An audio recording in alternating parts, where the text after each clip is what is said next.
Alright, today I'm going to talk to you about the 6 foci of max velocity sprinting. So what is speed? Well, speed is the ability to put force into the ground as quickly as possible. So that contains power, which is force times velocity, neuromuscular coordination, which is motor unit recruitment, inter and intramuscular coordination, and synchronization. So getting our muscles to fire at the correct rates and at the correct times. And obviously we want to optimize technique to be as efficient as possible. So one thing I want to mention first is that what the difference is between max velocity technique and acceleration technique. So with max velocity technique, we're going to be more cyclical with this leg compared to acceleration, which is more of a piston action. So that's important to remember when we're talking about max velocity technique. So to start, we're going to get into this technical model. The first thing we got to talk about is body position. So body position, we need a strong core. If we have an unstable core, we're going to have energy leaks throughout the kinetic chain when we go to put force into the ground. The other thing we need to talk about is that we need a tall posture and a neutral pelvis. So this is going to allow us to optimize our length-tension relationships and create stored elastic energy through different positions in the body when we're sprinting. A lot of times what we see is the guys will get an anterior pelvic tilt, and it's going to shorten the the hip flexors and make us run more backside. We'll be more backside, and this can cause injuries, and it will make us slower. So that's going to be inefficient with our technique. And then we need to talk about recovery mechanics. So recovery mechanics, that starts when we get the toe off and when we get through this cyclical nature and the thigh comes forward once we get to that 90-degree position. So what we need to think about in the recovery mechanics is that we want to get the limb through the range of motion as quickly as possible. And to do this, we need to realize our low moment of inertia, or resistance to angular acceleration.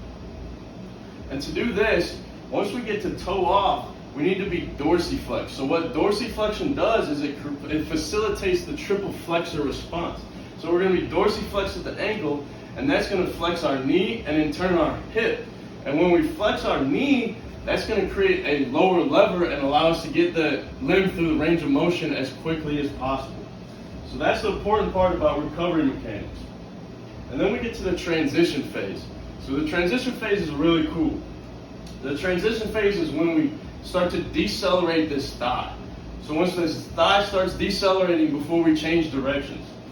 So what this does is we're decelerating this thigh, so now our momentum is shifting upwards into our body. And it's cool because this deceleration corresponds with the other leg, the push-off phase of the other leg.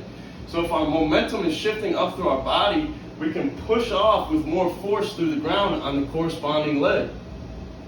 So that allows us to shift our center of mass forward while putting vertical force in the ground with a lower body weight. So that's really cool. That's the cool thing about the transition phase. And then ground preparation. Once we finish this transition phase, we're going to start moving, negatively accelerating that leg into the ground. So in max velocity, we want to attack the ground from above and put vertical force into the ground. That's the key in max velocity sprinting. But again, to do this, we need to realize our low moment of inertia. So angular acceleration into the ground. Well, to do that, we need to keep the musculature around the knee joint as relaxed as possible. Because if we start contracting up here, that's going to cause more mass and it's going to mess up the angular acceleration. So keeping this as relaxed as possible and attacking the ground, and then once we get close to the ground is when we start contracting the muscles around the knee joint to stabilize the knee joint, and that's going to create our leg almost into a pole vault because we'll have this isometric contraction around the knee joint and in the calves, and that's going to allow our tendons when we're dorsiflexed to act like a springboard and push our center of mass forward while we're putting that vertical force on the ground. So that's how we attack and we move forward horizontal displacement when we're sprinting. And then we get to the ground phase. So once we touch down and get to the ground phase, we're going to have front side and back side. So front side, we're going to land a little bit in front of our center of mass and continue to push. So we're going to have about 70% of our push through this front side of our ground phase, and then once we get back, there'll be 30% through the back side. So the key in the ground phase is to continue to push through the ground until we get to this recovery mechanics. And right when we get the toe off, again, getting that limb back around as quickly as possible. So that's the key there. And then finally we need to talk about arm action. So arm action, what you want to think about is hammering the nail into the wall behind you. A loose 90 degrees with your arm, but hammering the nail into the wall behind you. You want to be fast, fast, fast. But another thing to think about is that the hand works with the contralateral foot, the elbow works with the contralateral knee, and the shoulder works with the contralateral hip.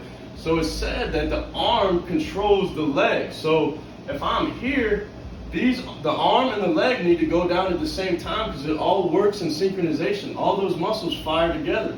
It's kind of crazy that the contralateral hand works with the contralateral foot. So those all work together when we're sprinting.